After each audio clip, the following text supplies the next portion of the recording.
नमस्कार दोस्तों, आपके अपने चैनल शिक्षा हर घर में आपका बहुत स्वागत है। आज हम पार्ट 5 के अंतर्गत पेज लेआउट टैब को कवर करेंगे। पेज लेआउट जो टैब होता है वो बेसिकली हमें मार्जिन, पेज का साइज़, उनको कॉलम्स में डिवाइड करना, उसके अंदर वाटर मार्क या पेज बॉर्डर अप्लाई करना आदि फंक्शनलिटी प्रोवाइड करता है। चलिए हम एक एक करके जो इसके ऑप्शंस हैं उसको देखते हैं और समझने की कोशिश करते हैं। पेज लेआउट का जो पहला ऑप्शन वो है थीम। थीम को समझने के लिए हमारे पास एक रिपोर्ट या एक डॉक्यूमेंट ऐसा होना चाहिए जिसमें कुछ हेडिंग्स, कुछ टेक्स्ट लिखा हो।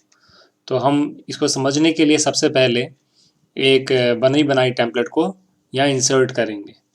बनी बनाई टेम्पलेट को इंसर्ट करने के लिए हम यहाँ ऑफिस बटन पे जाएंगे, न्यू पे क्लिक करेंगे। न्यू पे क्लिक करके हम यहाँ देख सकते हैं हमारे पास कुछ टेम्पलेट्स यहाँ रिसेंटली जो हमने यूज़ की वो यहाँ अवेलेबल है। यदि आपके यहाँ कोई भी यूज टेम्पलेट ना रही हो तो ये ब्लैंक होगा। आप उस केस में आप इंस्टॉल टेम्पलेट्स पे क्लिक करेंगे और जो भी एग्जिस्टिंग इनबिल्ट टेम्पलेट्स आपके पास अवेलेबल होंगी वो यहाँ आपको विजिबल होंगी। समझने के लिए कोई भी एक हम टेम्पलेट यहाँ से सेलेक्ट कर लेंगे और हम यहाँ से सेलेक्ट करने के बाद अपना कर्सर यहाँ क्रिएट पे ले जाके क्लिक कर देंगे तो हम देखेंगे ऑटोमेटिकली हमारा एक टेम्पलेट यहाँ विजिबल हो जाएगा। अब हम पेज लेआउट में जाएंगे। पेज लेआउट में जाके हम थीम को समझने की कोशिश करते हैं। थीम बेसिकली इस पर्टिकुलर डॉक्यूमेंट का लुक एंड फील, उसके हेडिंग का कलर, डिज़ाइन, यहाँ टेक्स्ट के फॉन्ट, उसके साइज और स्टाइल को डिसाइड करता है। यहाँ पे कुछ इनबिल्ट थीम्स दी गई हैं जिसको हम डायरेक्टली इंपोर्ट कर सकते हैं। मान लीजिए ये हमारा डॉक्यूमेंट हमने प्रिपेयर किया हुआ है। अब इस पर हम एक थीम अप्लाई करना चाहते हैं जो कि यहाँ अवेलेबल है। आप देख पा रहे हैं बहुत सारी थीम्स यहाँ पे हमको दी गई हैं। जैसे ही मैं अपना कर्सर किसी थीम पे ले जाता हूँ तो उसके अकॉर्डिंग हमारे टेम्पलेट का कलर चेंज होता जा रहा है। इसमें से जो भी टेम्पलेट आपको सुटेबल लगे उसको हमको सेलेक्ट कर लेना है। सेलेक्ट करते ही आप देख पा रहे हैं वो टेम्पलेट का कलर, लुक एंड फील, इसका टेक्स्ट का साइज, फॉन्ट वगैरह ऑटोमेटिकली अप्लाई हो जाएगा। यदि हमें लगता है कि उसका कलर कॉम्बिनेशन में कुछ हमें चेंजेस करने हैं तो यहाँ कुछ कलर कॉम्बिनेशन हमको दी गई हैं, इनको हम सेलेक्ट करके कलर कॉम्बिनेशन डिसाइड कर सकते हैं। आप यदि यहाँ ध्यान देंगे जैसे ही किसी कलर कॉम्बिनेशन पे हम जाते हैं तो उसकी हेडिंग का जो कलर है और यहाँ जो साइड पे जो कलर्स आ रहे हैं वो ऑटोमेटिकली चेंज हो जा रहे हैं। तो ये थीम की वजह से ऐसा हो पा रहा है। इसके बाद जो नेक्स्ट है, हम यहाँ यदि फॉन्ट, यहाँ एग्जिस्टिंग फॉन्ट को यदि चेंज करना चाहें तो हम यहाँ से फॉन्ट को भी सेलेक्ट कर सकते हैं। इसके बाद कुछ इफेक्ट्स हैं जो हम यहाँ टेक्स्ट में अप्लाई कर सकते हैं। तो दूसरा ऑप्शन जो पेज लेआउट के अंदर आता है वो है मार्जिन का। मार्जिन एक पेज में डिसाइड करता है कि हमारे टॉप का जो एरिया, ये वाला एरिया, या लेफ्ट का जो एरिया है या राइट साइड का जो एरिया है, सिमिलरली नीचे का जो एरिया है, तो इसके बीच में यहाँ एच से लेके यहाँ तक के एरिया में कितना हमको गैप रखना है, इस गैप को ये डिसाइड करता है। तो जैसे कि मान लीजिए कुछ प्री डिसाइडेड गैप्स यहाँ पे दी हुई हैं, जैसे यहाँ 1 इंच टॉप पे छोड़ा हुआ है मार्जिन, लेफ्ट पे बॉटम पे सब जगह 1 इंच का छोड़ा हुआ है। यदि हमें मार्जिन कम छोड़नी है, हम चाहते हैं हमारा टेक्स्ट या जो भी डॉक्यूमेंट का कंटेंट है वो यहाँ ज़्यादा एच तक आए, तो हम नैरो मार्जिन सेलेक्ट कर सकते हैं, जिसमें आप देख पा रहे हैं 0.5 इंच सेलेक्टेड है चारों तरफ। तो ये हमारी जो डिस्टेंस है और भी पेज के एज तक पहुँचेगी। इसके अलावा यदि हम कस्टम मार्जिन करके अपना प्री डिसाइडेड वे में हमको इसको सिलेक्शन करना चाहें तो हम बढ़ा सकते हैं या कम कर सकते हैं। आपको समझाने के लिए, जैसे यहाँ पे 0.75, ये जो यहाँ पे मार्जिन है 0.75 सेलेक्टेड है, इसको हम बढ़ाते हैं तो आप देखेंगे मैंने 2.8 कर दिया रैंडमली। तो आप देख रहे हैं यहाँ का जो गैपिंग है इस एज से लेके यहाँ तक कर्सर के बीच में काफ़ी गैप हो गया है। ये गैप यहाँ पे भी आप देख पा रहे हैं, रूलर में भी देखेंगे ये ब्लू एरिया यहाँ पे शो कर रहा है, यहाँ पे डायरेक्टली एज से लेके यहाँ तक ये मार्जिन सेट हो गया है। इसके बाद जो ऑप्शन हमारे पास अवेलेबल है वो है ओरिएंटेशन का। ओरिएंटेशन बेसिकली पेज हमारा किस तरह टेक्स्ट को कंटेन कर रहा है, वो वर्टिकल हम रखना चाहते हैं या हॉरिजॉन्टल उसको हम सेलेक्ट कर सकते हैं। नॉर्मली जो हम काम करते हैं वो पोर्ट्रेट में करते हैं, मगर यदि हमारा कंटेंट की रिक्वायरमेंट के हिसाब से हमें पेज को लैंडस्केप करना हो, हॉरिजॉन्टल वे में करना हो, तो हम इसको सेलेक्ट करते हैं। तो उस केस में हमारा जो पेज है वो टिल्टेड हो जाता है और होके इस फॉर्मेट में हमको इस तरह कुछ विजिबल होगा। तो हम ओरिएंटेशन यहाँ से सेलेक्ट कर सकते हैं। तीसरा ऑप्शन यहाँ पे जो आ रहा है वो साइज का आ रहा है। साइज पेज साइज को मीन कर रहा है। यहाँ पे अलग अलग पेजेस के साइज प्री डिफाइंड यहाँ पे ऑलरेडी अवेलेबल हैं। हम नॉर्मली जो ऑफिस में यूज़ करते हैं वो A4 या लीगल का यूज़ करते हैं। A4 यदि हम सेलेक्ट कर लेते हैं ऑटोमेटिकली ये पेज का साइज A4 फॉर्मेट के हिसाब से अरेंज हो जाता है। यदि हमें लगता है कि हमारा जो पेज है वो कुछ कस्टमाइज साइज का है जो कि यहाँ पे डिफाइंड नहीं है, तो हम मोर पेज साइजेस में जाके अपने हिसाब से इसको, इसकी चौड़ाई को यानी विड्थ को या लंबाई को यानी इसकी हाइट को बढ़ा या कम कर सकते हैं। अगला जो ऑप्शन हमारे पास अवेलेबल है वो कॉलम्स का है। कॉलम्स बेसिकली कोई भी टेक्स्ट के कंटेंट को अलग अलग कॉलम्स में डिवाइड करता है। मान लीजिए ये हमने एक पैराग्राफ लिखा हुआ है, अब हम चाहते हैं इसी पेज में ये दो हिस्सों में दो कॉलम वे में विजिबल हो। तो इसके लिए हम इस टेक्स्ट को सेलेक्ट कर लेते हैं। सारे टेक्स्ट को सेलेक्ट करने के लिए हम या तो अपने कर्सर को यहाँ क्लिक करके ड्रैग करते हुए नीचे तक जा सकते हैं, या कंट्रोल A कीबोर्ड पे प्रेस करके सबको एक साथ सेलेक्ट कर सकते हैं। तो मैं कंट्रोल A प्रेस करता हूँ, मेरा सारा डॉक्यूमेंट यहाँ आप देख पा रहे हैं वो सेलेक्ट हो गया है। अब सेलेक्टेड कंटेंट को हम दो कॉलम में यदि डिवाइड करते हैं तो वो कुछ इस तरह नजर आएगा। आप देख पा रहे हैं हमारा टेक्स्ट दो कॉलम्स में डिवाइड हो गया है। यदि हम इसको 3 करते हैं तो ये 3 कॉलम्स में डिवाइड हो जाता है, कुछ इस तरह। और यदि हम लेफ्ट करते हैं तो ये इस तरह का दो, यहाँ पे अनइवन है, ये वाला जो कॉलम है थोड़ा छोटा है और ये जो नेक्स्ट कॉलम है वो काफ़ी विड्थ में बड़ा है। इसी तरह हम इसको जस्ट ऑपोजिट वे में करना चाहें तो कुछ इस तरह कर सकते हैं। और इनके बीच के गैपिंग, इसकी चौड़ाई को यानी विड्थ को डिसाइड करना हो, स्पेसिंग को डिसाइड करना हो, तो वो हम बिल्कुल कर सकते हैं। वो इन ऑप्शन के थ्रू अवेलेबल होगा। इसके बाद जो ऑप्शन हमारे पास अवेलेबल है वो हमने प्रीवियस टैब में भी कवर किया था। इंसर्ट टैब में ये हमें ऑप्शंस अवेलेबल हैं ब्रेक का। ब्रेक बेसिकली पेज ब्रेक के लिए काम आता है। हम अगला पेज यहाँ पे इंसर्ट कर सकते हैं, अलग अलग सेक्शंस बना सकते हैं। तो ये पेज ब्रेक का काम है जो हमने ऑलरेडी अपने प्रीवियस वीडियो में कवर किया है। इसके बाद जो नेक्स्ट ऑप्शन हमारे पास अवेलेबल है वो लाइन नंबर का है।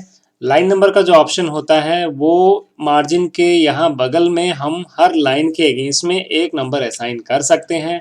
बेसिकली ये लाइन नंबर्स होंगी। इससे हमारी टेक्स्ट एडिटिंग में हमको काफ़ी मदद मिलती है और ये बेसिकली रेफरेंसिंग के लिए अवेलेबल होता है। यदि हम यहाँ कर्सर सेलेक्ट करके अपना फर्स्ट लाइन पे सेट कर देते हैं, लाइन नंबर में जाते हैं और हमने कंटिन्यूअस कर दिया, तो आप देख पा रहे हैं 1 से लेके 48 लाइंस तक ये नंबरिंग हो चुकी है। यानी टोटल हमारी इस डॉक्यूमेंट में 48 लाइंस अवेलेबल हैं। अब यदि हमें एडिटिंग करना हो या किसी को कोई डायरेक्शन देनी हो तो वो इजीली हम लाइन नंबर्स के माध्यम से दे सकते हैं। नेक्स्ट जो ऑप्शन हमारे पास यहाँ है वो है हाइफिनेशन का। हाइफिनेशन हमको हेल्प करता है किसी एक वर्ड को दो टुकड़ों में लिखने में। हम हाइफन का बीच में यूज़ करके उस वर्ड को आधा ऊपर वाली लाइन और बाकी का हिस्सा नीचे वाली लाइन में लिख सकते हैं। मान लीजिए ये वर्ड हमने यहाँ लिखा डॉक्यूमेंटेशन। आप यहाँ देख पा रहे हैं कि इस लाइन में ज़्यादा स्पेस नहीं है हमारे पास यहाँ लिख पाने के लिए। मार्जिन का एरिया यहाँ फिक्स किया हुआ है, तो इस एरिया में हमारा ये जो वर्ड है यहाँ पूरा नहीं आ सकता। तो ये क्या होता है, ऑटोमेटिकली नीचे आ जाता है। डॉक्यूमेंटेशन हमने जैसे टाइप किया वो नीचे की लाइन में चला गया। पर हम चाहते हैं कि इसको हाइफिनेशन का यूज़ करें और DO यहाँ लिखें, हाइफन लगाएं और बाकी का हिस्सा यहाँ नीचे आ जाए।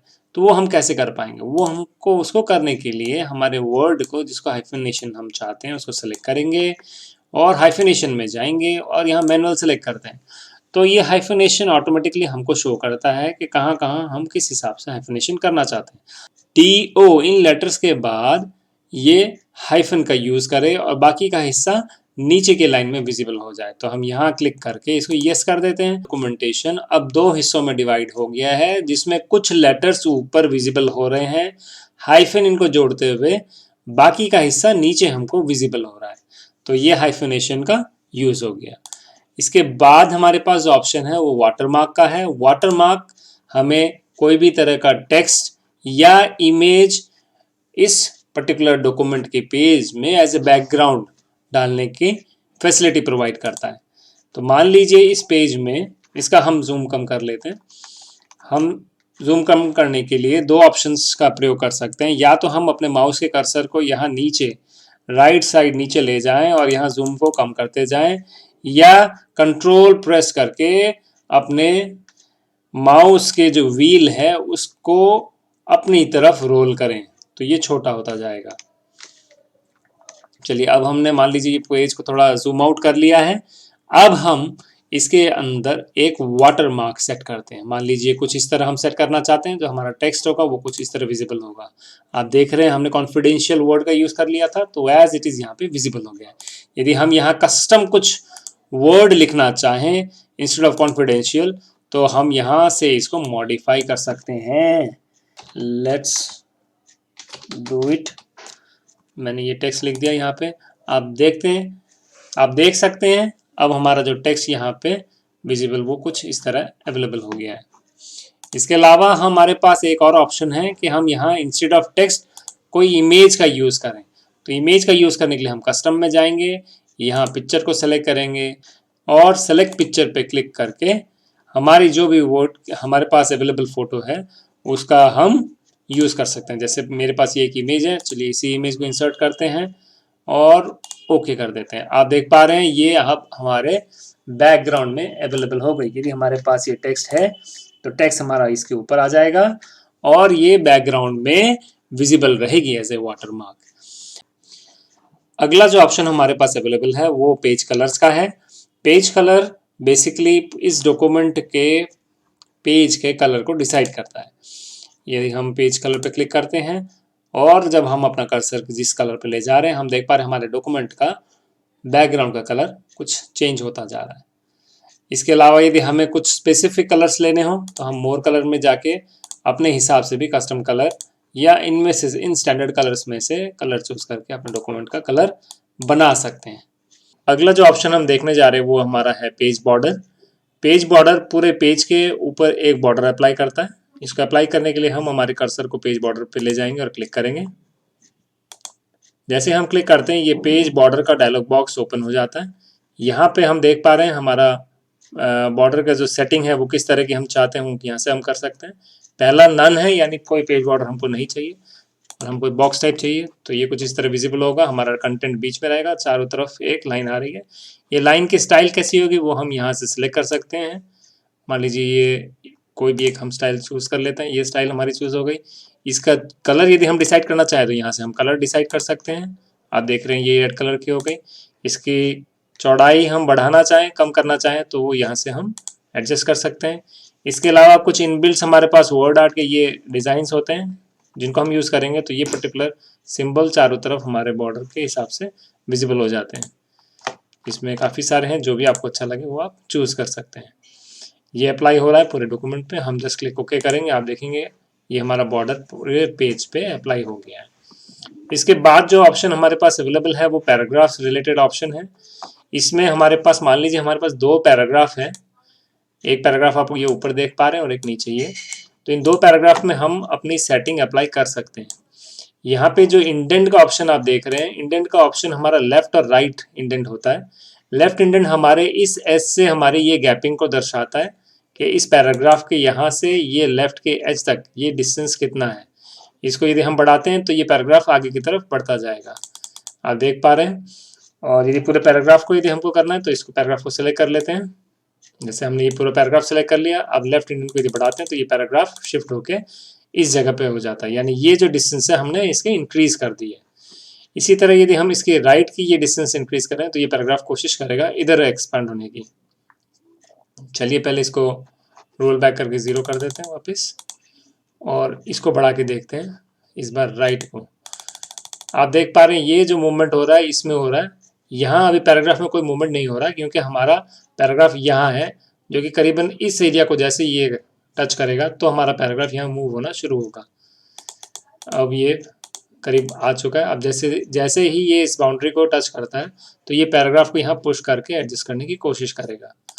और बढ़ा देते हैं, देखिए अब ये पैराग्राफ हमारा इस हिसाब से अरेंज होता जा रहा है। तो ये हमारा गैपिंग हमने करीबन 3.5 कर दिया, तो करीबन ये जो जगह है 3.5 की यहाँ पे इसने छोड़ दी है। हम इसको फिर से 0 कर देते हैं। डायरेक्टली हम सिलेक्ट करके नंबर पैड से 0 प्रेस करेंगे और एंटर दबा देंगे तो ये 0 हो जाता है। इसके अलावा हमारे पास जैसे हमारा कर्सर अभी यहाँ ब्लिंक कर रहा है, लास्ट पैराग्राफ के एंड में हम चाहते हैं इस पैराग्राफ और इस पैराग्राफ के बीच की दूरी को हम बढ़ाएं या कम करें, तो वो हम कर सकते हैं स्पेसिंग के माध्यम से।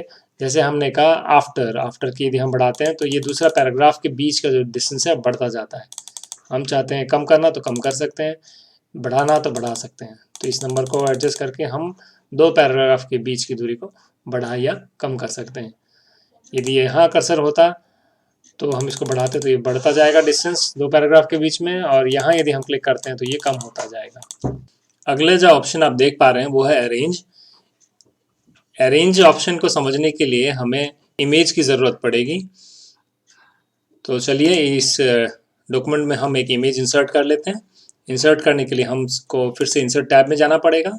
जाके हम क्लिक करेंगे पिक्चर पे। पिक्चर पे जाने के बाद आप देख पा रहे हैं हमने यहाँ एक इमेज ली हुई है। इस इमेज को हम सिलेक्ट कर लेते हैं और यहाँ इंसर्ट कर देते हैं। आप देख पा रहे हैं हमारा पिक्चर यहाँ इंसर्ट हो गया इस पैराग्राफ के बीच में। अब इस पिक्चर की पोजीशनिंग हम डायरेक्टली पेज लेआउट की मदद से हम कर सकते हैं। हम चाहें तो इसको विद इन द टेक्स्ट इस तरह कर सकते हैं, ऐसे अरेंज, बीच में, साइड में, अलाइनमेंट के सेंटर में। ये जो पोजीशंस दी गई हैं इन पोजीशंस के हिसाब से इसको आराम से सेट कर सकते हैं। इसके अलावा हम इसको चाहें तो सेंड टू बैक या सेंड टू फ्रंट ला सकते हैं टेक्स्ट के। इसके अलावा हमारे पास टेक्स्ट रैपिंग आती है जिसके माध्यम से भी हम इसको यदि बैकग्राउंड में डालते हैं तो बैकग्राउंड में चला जाएगा, हम टाइट करेंगे तो कुछ इस तरह विजिबल हो जाएगा। तो अलग अलग ये ऑप्शंस हमारे पास यहाँ अवेलेबल हैं, वो भी हम यूज़ कर सकते हैं। इसकी अलाइनमेंट बाय डिफ़ॉल्ट मार्जिन से है। मार्जिन यानी ये हमारा मार्जिन सेट है यहाँ पे। इस मार्जिन के अलाइनमेंट के हिसाब से ये सेट है। हम चाहें तो इसको मिडिल या सेंटर में अलाइन कर सकते हैं। फिर से हम लेफ्ट कर देते हैं इसको। नेक्स्ट जो ऑप्शन हमारे पास है वो रोटेट का है। इस इमेज को हम यहाँ से रोटेट कर सकते हैं। आप देखते हैं हम 90 डिग्री रोटेट कर सकते हैं, इसको वर्टिकली फ्लिप कर सकते हैं, हॉरिजॉन्टली भी फ्लिप कर सकते हैं। तो रोटेशन यदि हमें चाहिए तो हम इमेज में रोटेशन ला सकते हैं। इसके साथ ही हमारा पेज लेआउट के जो ऑप्शंस हैं वो यहाँ ख़त्म हो गए हैं। अगले वीडियो में हम मेलिंग ऑप्शन को समझेंगे कि किस तरह आसानी से एक ही लेटर को ड्राफ्ट करके यदि हमें हज़ारों लोगों को भेजना हो तो कैसे उसको हम यूज़ करते हैं, कैसे मिनटों में और चुटकियों में उस तरह की चीज़ों को हम पॉसिबल बना सकते हैं। तो अगले वीडियो में हमारे साथ फिर से जुड़िए, हमारे चैनल को सब्सक्राइब ज़रूर कीजिए और लाइक कीजिए, अपने दोस्तों में शेयर कीजिए। धन्यवाद।